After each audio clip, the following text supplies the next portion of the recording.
Hey guys, how's it going? Srey here, and I'm back today with another How Good Is video. Today it's going to be featuring Chromie.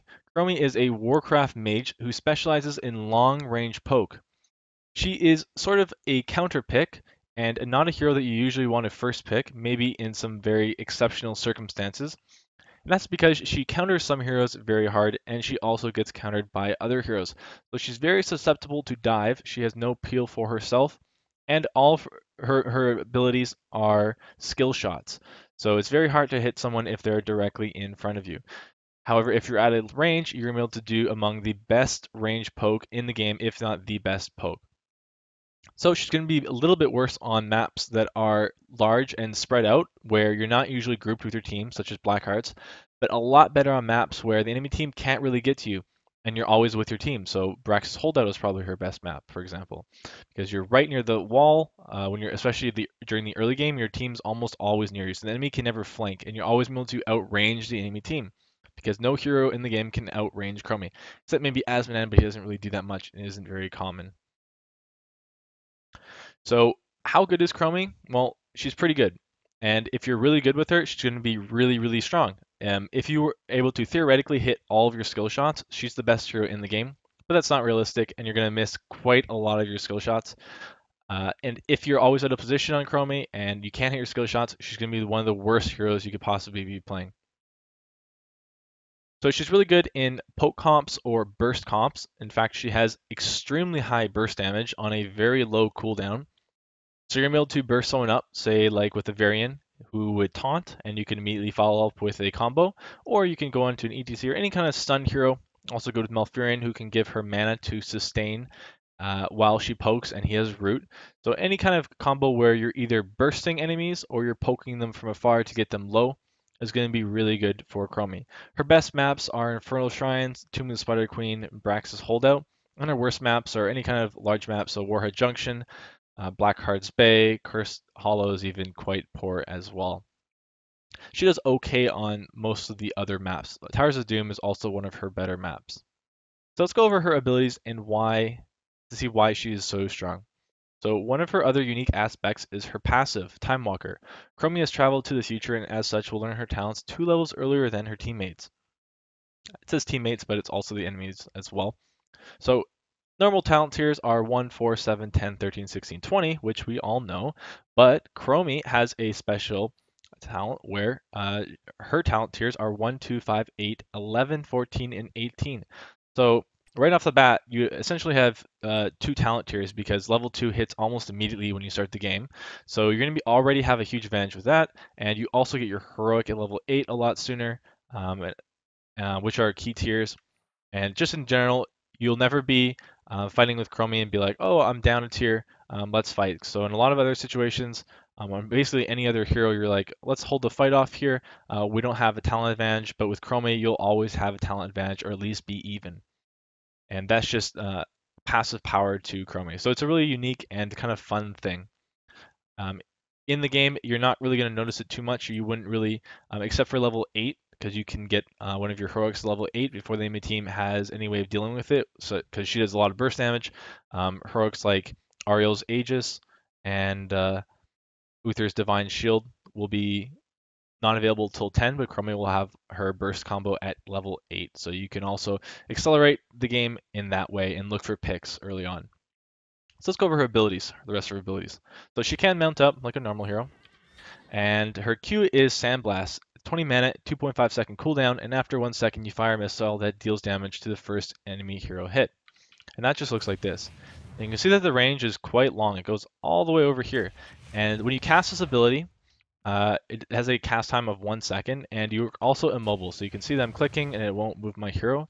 If I get interrupted or silenced or polyed or any kind of CC besides root, the cast time will be interrupted. So enemies cannot see when I'm casting this ability. It will not show from where the ability is being casted from. You're hidden, just like these cues would come out of nowhere for the enemy team if you're out of Fog of War. Her W is Dragon's Breath, and it has 70 mana and a 12-second cooldown. Fire blast into the air that lands after 1.5 seconds, dealing quite a lot of damage to enemies in an area. Enemies cannot see where the blast will land. So The last line here is enemies cannot see where the blast will land. Is kind of out of place, but it makes sense when you count the fact that you can see where the blast lands. And the enemies also have a vision of Chromie when you cast this. So when I'm casting this and this dragon goes off here, enemies actually have vision of Chromie for a fraction of a second. You might not think that matters, but it actually does, because if you're against Chromie, you'll be like, oh, she just W'd, so I'm going to dodge that. And her combo is generally WQ, so you see that the cooldown or the cast time on her W is a little bit longer than the cast time on her Q. So if you W and Q right after another, both abilities will hit at the exact same time, because although the cast time is shorter than the W, your Q actually has to travel across the map while your W is instant. So they'll end up hitting at the exact same time, at least at maximum range, they'll hit the almost essentially the exact same time. So when you're comboing, the most common combo on Chromie is WQ. And there's certain situations where you want to actually use W and Q together like so, and there's some situations where you don't. So most of the time when you're just poking the enemy team, you actually don't want to W and Q at the same time, because if you see Chromie, W is going to reveal, and once she's revealed, it's going to show where she's queuing. So if Chromie is queuing in that direction, then her W will probably land in the same direction.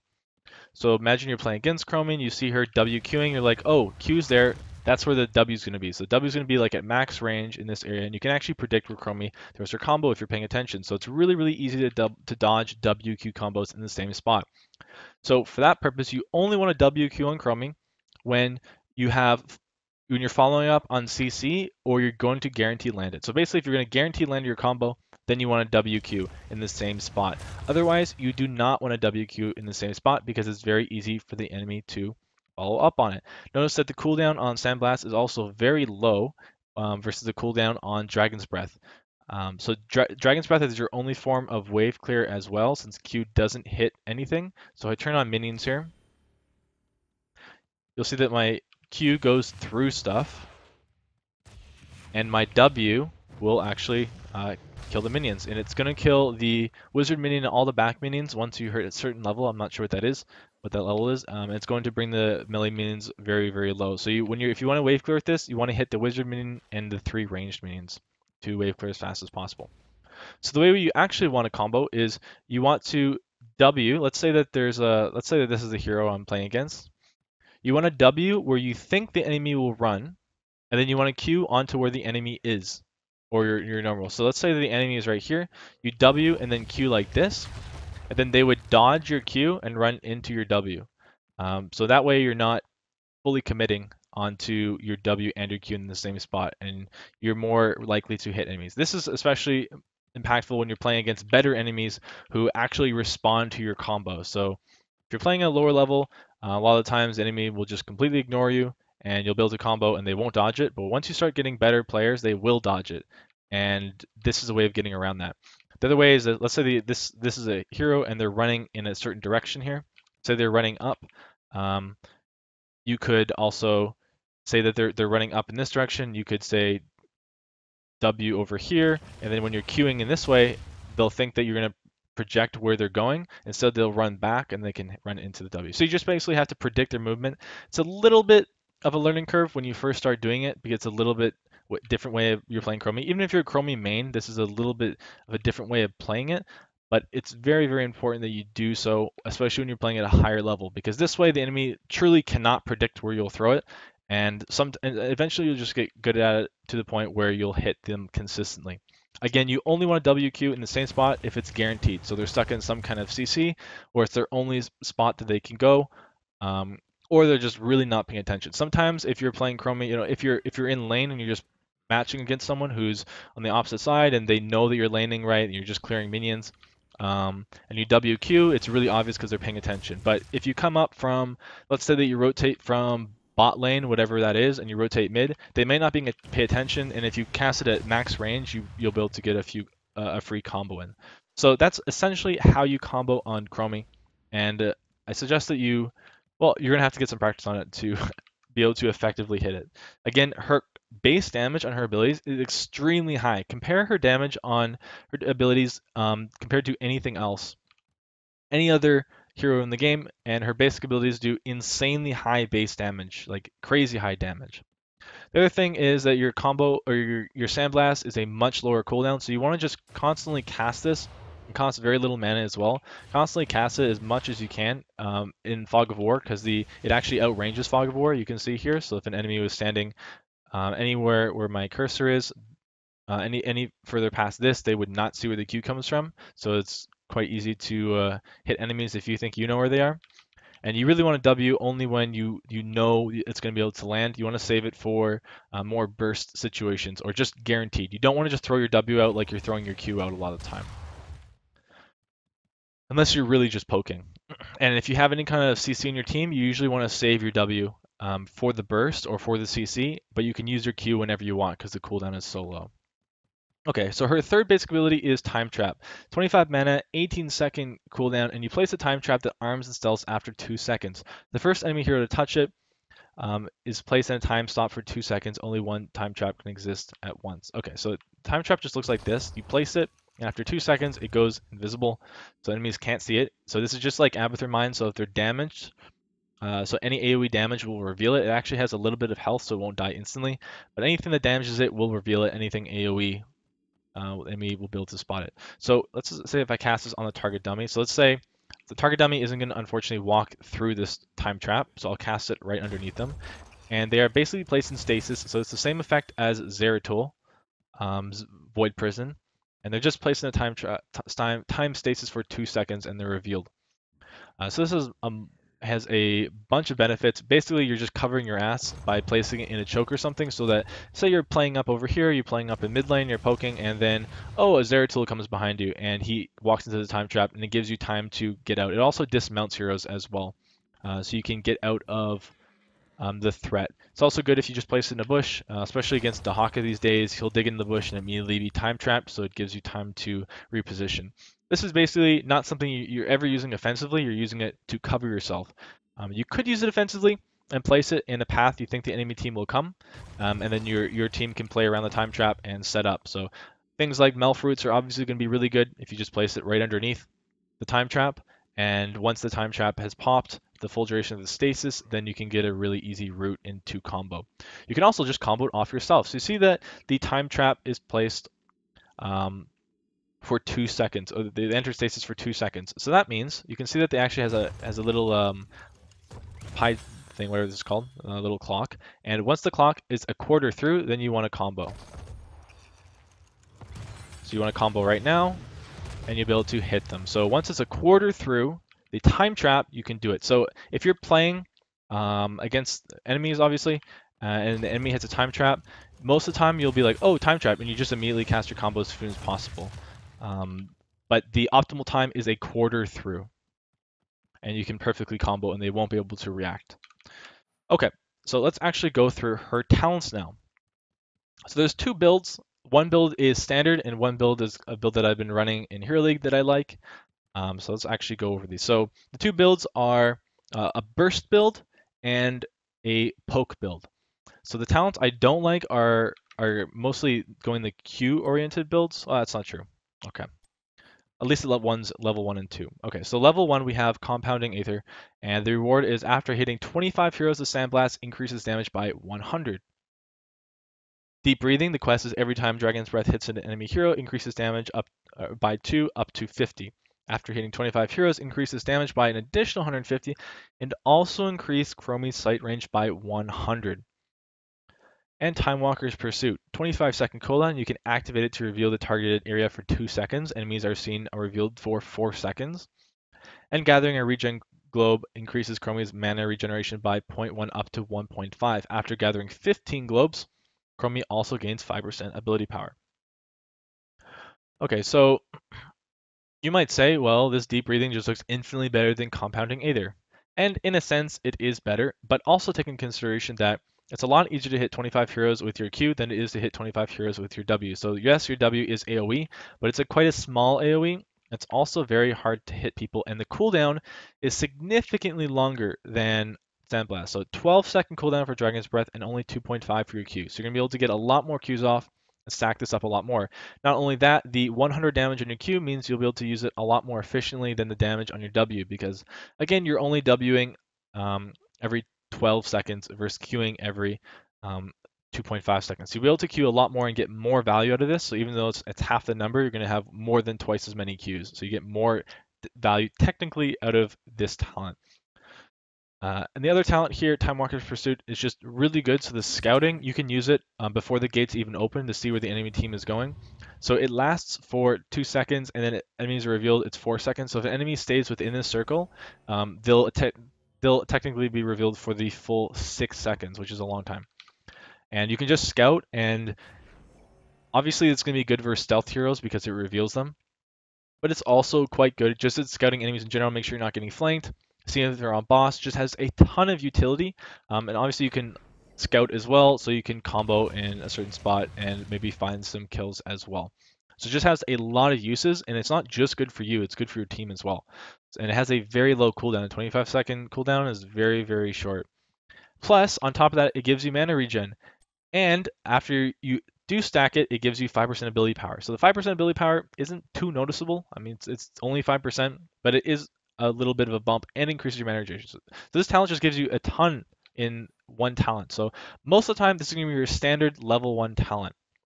The other build that I like, I'm going to go over after I go over the standard build first.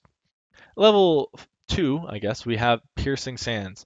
Sandblast will now hit the first 2 heroes in its path. So if you Q, it will actually pierce a target. And if it hits 2 targets, the second blast will stop. So reset the talents. Bronze Talents increases Chromie's basic attack range by 35%, and using Sandblast increases the damage of her next basic attack by 250%. And Enveloping Assault increases Dragon's Breath radius by 25%. So let's look at Bronze Talents here. So this is normal attack range. So I'm standing about right there. And with Bronze Talons, my attack range is increased. So it's actually quite far. So if I Q a target, my next auto attack, you can see that her hand is a little bit on fire there, will do increased damage. And it actually does quite a lot of increased damage. And since her Sandblast cooldown is so low, I mean, I have toggle cooldown on it right now, but it's pretty low, 2.5 seconds. You'll be able to poke with your Q quite easily, and then you can just auto attack a hero. And both of these things together give you substantial poke early game. It's also very good against heroes that are very quick. So a Zeratul or a Tracer or a Genji, it's very good against those very mobile heroes who it's hard to get damage into, because even if you just miss all of your abilities, you can't hit your W and you can't hit your Q, just you having Bronze Talons will actually be able to poke the enemy out. And it's also guaranteed hit, right? Because it's targeted. So it's her only form of targeted damage is this talent, Bronze Talons. So this also adds increased burst damage. So if you combo a target, you can W, Q, and then auto attack, and it gives you actually a noticeable increase in burst damage. So this talent is quite good. So with the level 1 talent, we have 5% increased ability power, plus the Bronze Talons, which is going to give significantly more auto attack damage. Now, my issue with Bronze Talons, or my only issue with it, is that late game, it's not that great, and you won't really get a lot of value. It's really only an early game talent, because late game, you're just going to be standing at max range. You can actually increase the range of your abilities as well, so you're going to be standing very, very far away from the enemy team, and not really getting a lot of value from Bronze Talons, because you're basically just going to be poking on cooldown. That didn't actually hit, I don't think. You're basically poking on cooldown and not nearly close enough to get value from Bronze Talons. If you're within this range for Bronze Talons late game, you're going to die. Like every time you're going to die. You're going to walk up, auto attack, oh, and then you're dead because you have no source of self-peel. Also, I didn't mention that you can just cast Time Trap on yourself. So if you're running, you can just Alt E, and you just kite around it until an enemy runs into it or has to play around it, because any of this ticking around is actually the ranged time trap. They don't have to walk directly into it. Something else I want to mention with Time Walker's Pursuit is that since your only wave clear is W, you're usually just clearing the wave from very, very far away, and you're not going to be able to pick up a globe a lot of the time. So make sure we're going to be missing it a lot of times. So make sure that when you do wave clear with Dragon's Breath, you actually do go close enough to the wave to get the globe. Hopefully an ally picks it up. It's very frustrating when you're playing Chromie and your tank, you'll clear the wave with Chromie and your tank just doesn't pick up the globe, and you go walk up to it like, oh, I really need this globe, and then there's an Anubrak, he digs on you and you die. That's very frustrating. So hopefully your team will pick up the globes for you. But you actually will be missing, even though it's only 15 globes, you actually will miss quite a lot of these. At level 1, if you were somehow to complete this quest, which is impossible, it's going to give you 50% mana increase. So once you're level 20, it's going to decrease to about a 26-27% increase in total mana regen. So for most of the game, you're getting 30 to 40% increased mana regen. So it's actually quite noticeable if you've actually stacked it, and it's not too hard to stack if you're trying to do it. But I think this is a really strong talent level 1, even if you don't get stacked up. Just for the vision, it's good. Okay, so let's move on to Enveloping Assault. This isn't, you can see the range here, the increase in the W, significantly increased.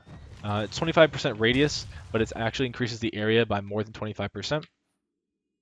But for the most part, you're going to go Time Walker's Pursuit, Bronze Talons, and then at level 5, we have Mobius Loop, reduces the Dragon Breath's mana cost and cooldown by 50%, but also reduces its damage by 25%.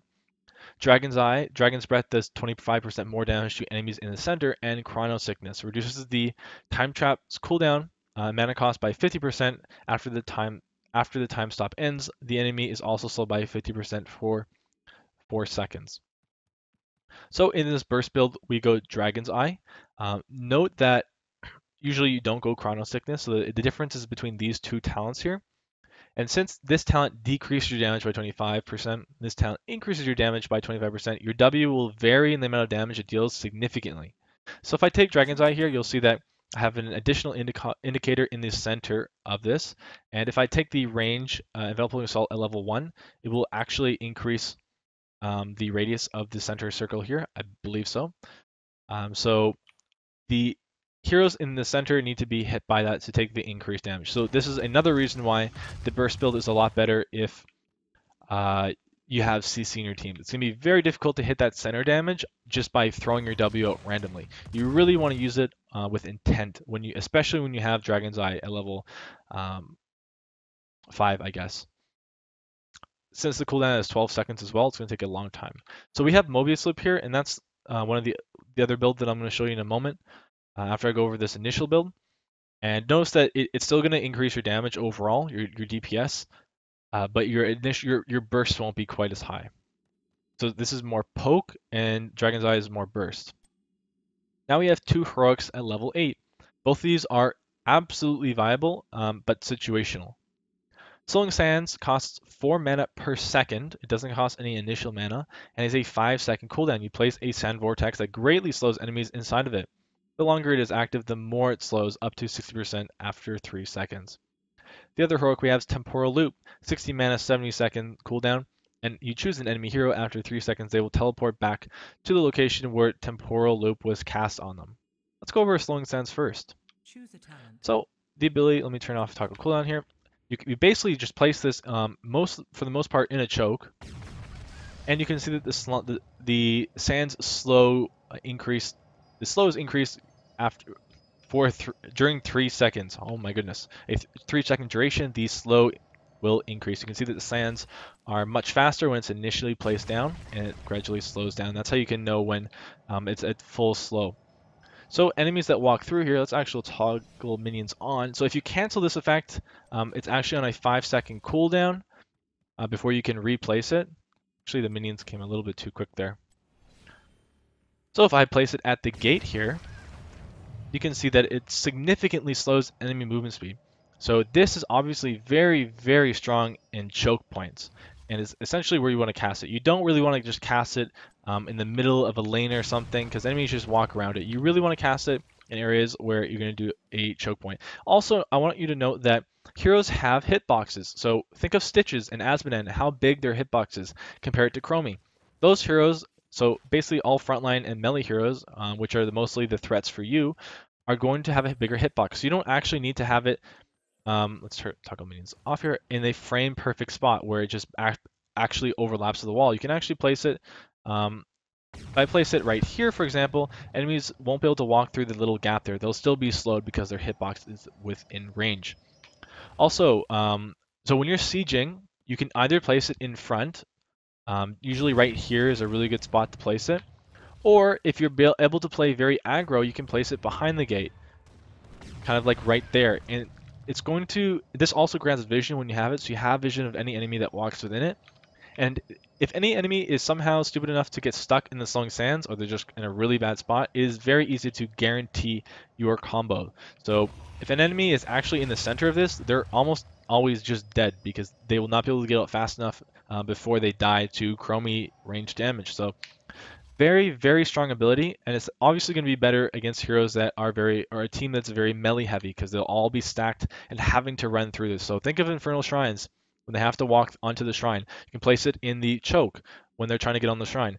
Think of it on Brax's Holdout when they're trying to get on the spot to get the Zerg wave, or on any other map that has choke points or heavy siege positions. So when you're either defending or you're pushing in as well. And let's say this gate breaks here, you can also place it in the middle as well. So the gate doesn't have to be alive to get value out of it. So it's actually detrimental for the enemy to have a full wall versus Chromie if they're trying to push out from the gate, because they essentially cannot push out through Chromie Slowing Sands.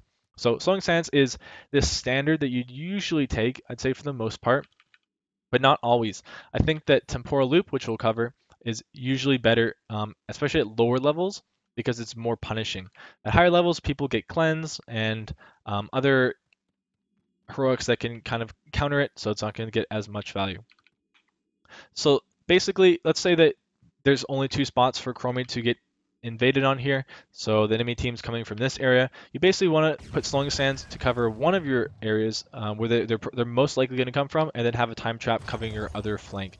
And then you can also vision. So you have a lot of tools to prevent the enemy from getting onto you, but you have to use them effectively. So in this way, you can just play back, and you really only have to worry about them once they've gone through the time trap or they've somehow made it past your slowing field. It's also very important that you constantly replace the Slowing Sands so you have it in the most accurate place. You also don't just want to have it let it run forever, especially if you're not getting any value from it, because it does drain your mana. You'll notice here that at level 20, without any Time Walker's Pursuit, I have 4.86 mana per second, and this drains 4 mana per second, so you're barely gaining any mana here when you have this just constantly running. Okay, so Temporal Loop is the other heroic, and it's definitely good with the burst build that we've gone so far. Temporal Loop, as I said, you choose an enemy hero, and after 3 seconds, they are teleported to where Temporal Loop was cast on them. So the ability just looks like this. So after 3 seconds, they'll be teleported to that spot. So let's actually get a hero here. So let's turn on, turn on Arthas, and we'll see where Arthas is. Arthas, he should be coming on very shortly. So you can see that when I cast it on him, he'll be teleported back to that location. So this can be cleansed. This can be Aegis with Ariel, can be Divine Shielded, can be anything that provides Unstoppable, so like a Johanna. Dahaka, if he activates his ability, will be able to cancel it. And a plethora of other heroes will be able to counter Temporal Loop. So Temporal Loop is very much a draft-oriented ability. So if the enemy team doesn't have any ways to prevent the Temporal Loop, then it's going to be very, very strong. But if they do, you're not going to get too much value from it. So Arthas, unfortunately, is just going to stand here attacking my towers. So when you want to actually cast your combo is exactly halfway through Temporal. So right now is when you want to cast it, and that'll guarantee that your damage lands on the target. So hopefully Arthas will respawn here, and I can show you when he's actually moving that it'll guarantee the damage. So you want to cast it halfway. So your time trap, your E here, you want to cast it a quarter of the way, and with this one, you actually want to cast it halfway. You can see that when they go out of range there, it actually makes the time trap icon disappear, and it goes on the hero. That can be a little disorienting, but after you play Chromie enough, you'll just know when you should be casting Temporal, or when you should be comboing on Temporal Loop. If you do it too early, your damage will just be completely negated, and especially if they're very mobile, like a Genji or something, it's going to be very hard to actually hit them, because he's going to be spamming Swift Sweeps for when Temporal Loop lands. Okay, let's turn off minions here. Arthas, unfortunately, will not be gone. Okay, so the level 11 abilities we have are Bye Bye, Reaching Through Time, and Timeout. Bye Bye reduces the cast time of Hearthstone by 75% and is not interrupted by taking damage. Reaching Through Time increases Sandblast and Dragon's Breath range by 15%, and Timeout, cooldown in 60 seconds, activate to place Chromie in a stasis and gain invulnerability for up to 7 seconds. Can only be can be reactivated to end the effect early. Okay, so this is essentially Ice Block, and Bye Bye just teleports you to your base. Reaching through time is going to be the standard here. Timeout you can go if the enemy team has a lot of dive heroes. So they have like a Zeratul, Tracer, a Nubrak, and they're just diving you every single fight. And the win condition is basically to survive, and then your team will kill them because they've dived so hard. You can also use it if the enemy team has like a KT who went Power Blast for some reason. You can use it to avoid that damage. Or let's say they have a lot of Wombo combo with Precision Strike and a Nova or something. You're just trying to avoid some kind of heavy burst. You can use timeout in that regard. So bye-bye is very common at lower levels of play and in quick match and in lower level hero league and stuff. And I do not like this because it's essentially you get caught out of position or the main team just dives you and you teleport back to base. And it's essentially the same as killing you in a team fight because you have to walk all the way back. Sometimes you'll get value from it, but for the most part, you're just making your team fight a 4v5 or something, or at a man down. You've essentially died and gone back to base. You just have a shorter respawn timer. And for that reason, I don't like this talent. Timeout, in my opinion, is just better because if they dive you, you're still in the fight. They've just committed to you super hard, and you can turn the fight around after. Reaching through time is the better option, I feel. You can see that the range here without taking this talent is quite far, and if I take Reaching Through Time, it's even further. So the range is absolutely insane on Chromie once you get level 11, but it's already long before that. So you can combo at a huge range. This is going to be your standard the vast majority of the time. Timeout is very much situational. I don't recommend. Bye-bye. Level 14, sorry, we have Shifting Sands, Fast Forward, and Quantum Overdrive. Shifting Sands, hitting an enemy hero with Sandblast increases Chromie's ability to power by 8% for the next 10 seconds. This bonus can be stacked up to 40% and the damage and the duration is refreshed whenever enemy is damaged by Sandblast. Fast Forward, if its Sandblast travels at least 75% of its distance and hits a hero, its cooldown is reduced to 0.75 seconds. And Quantum Overdrive, it's a 30-second cooldown. You activate it, increase your spell power by 20% for 10 seconds. Okay, so if you went the poke build, or sorry, the burst build, Quantum Overdrive is going to be better. So essentially your combo looks like this. So first of all, if I activate it, you can see that that's the activation of Overdrive. Unfortunately, Arthas is already dead here. But you'd Overdrive, and then you can combo on top of him. I didn't actually do it properly there because I whiffed out Sissies. Arthas spawns again. You can do a full combo. You can see how much damage it'll actually do. Let's toggle minions so he comes. Okay. Oh, he's actually dodging me. If I combo directly on him, plus an auto attack, it's going to do a bit more than half his health. He healed there. So that's the combo you want to use with Chromie. The other talents you can go are Fast Forward and Shifting Sands. So if you're not going Burst build with Quantum Overdrive, Shifting Sands is really good. It's not, you most likely won't be able to stack this talent up. 40% ability power is huge, but not realistic. But it's still quite good. And Fast Forward, I like occasion if I go the other push build as well, or the other poke build. Level 18, we have Pocket of Time, removes Slowing Sands mana cost and increases the slow from 60% to 80%. Loophole, Temporal Loop hits all enemy heroes near the initial target. Past and Future Me, after casting Sandblast, Chromie leaves an echo of herself behind. The next time Sandblast is cast, the echo also casts an untalented Sandblast that does 40% damage. And Andorol Anomaly. Time Trap gains 2 charges, and when the cooldown finishes, Chromie gains all the charges at once, maximum 3 time traps active at one time. So for the most part, these are all very, very strong talents. Loophole is pretty much garbage. It has a little bit of an AoE around it, but it's much too small of a range to benefit from it. And half your damage almost comes from Sandblast, which is a single target, so you won't actually be able to burst a lot of enemies down. So if you went Slowing Sands, I would recommend going Slowing Sands or Past and Future Me. And if you went Temporal Loop, I'd recommend going Past and Future Me. If you went, for some reason you went Chrono Sickness because the enemy team is constantly diving you, constantly, you're going to get a lot of value out of Andorol Anomaly. This talent is also just good if you didn't go Chrono Sickness. Sometimes they're just diving you a lot, and basically you can cast 3 time traps and they refresh a lot faster, or they refresh quite quickly as well. Past and Future Me essentially looks like this.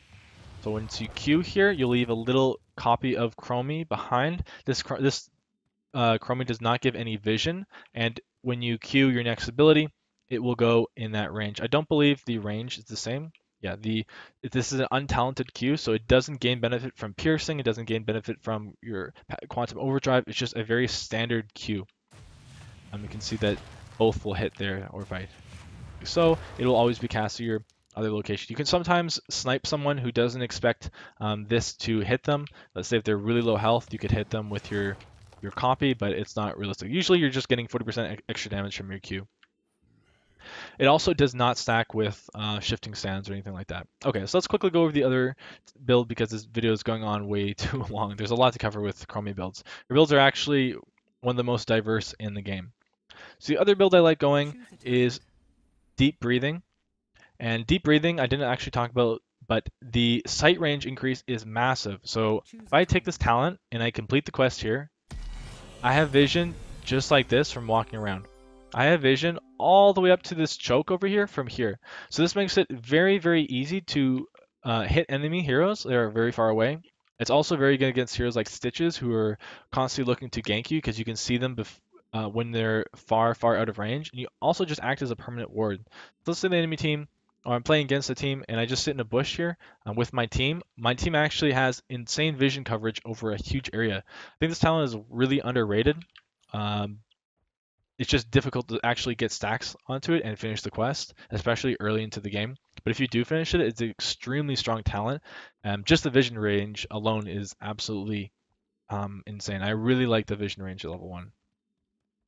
At level 2, you go enveloping assault, so larger W radius. Choose a talent. And then at level 5, you go Mobius loop. Choose a talent. At level 8, you almost always go slowing sands. Choose a talent. At level 11, usually it's reaching through time, although again, if they're diving you very hard, you could go timeout. Choose a talent. At level 14, it's going to be shifting sands most of the time. Sometimes I like fast forward because although fast forward generally won't do as much damage as shifting sands, it does work very well with past and future me because your clone will shoot faster. So if I actually go over here and I Q here with cooldowns off, you'll see that my clone also shoots at the 0.75 second cooldown as well. So you actually get a lot of value with that. That's really a late game version. So most of the time I go shifting sands here, and then I go past and future me at level 18 or pocket time. So this build is very poke oriented, and once you finish this quest at level 1, 1W will actually clear the wave with Mobius loop. So you saw that when I went Dragon's Eye, my W is clearing it because it did not only did it do more damage to enemies in the center, but it didn't have its damage reduced. So if you go Mobius loop, your W won't actually clear the wave unless you have this level 1 talent. Then if you are you actually have really, really good wave clear with this build as well. So you can actually just wave clear from max range and double clear a lot of maps very, very effectively. So think of Infernal Shrines or something. You can almost just sit, like if you're looking at the bottom and mid lane, you can almost just sit on the shrine and double clear from there. Obviously late game wave clear isn't that insane, but you can clear very, very effectively, and you just have such sustained poke that it can be quite good, especially AoE poke from your W. Note that the damage is reduced by 25%, including the level 1 quest, but it's not too impactful. So that's pretty much for my video for today, guys, on Chromie. It was a little long. I hope you enjoyed it, and until next time, I will talk to you later.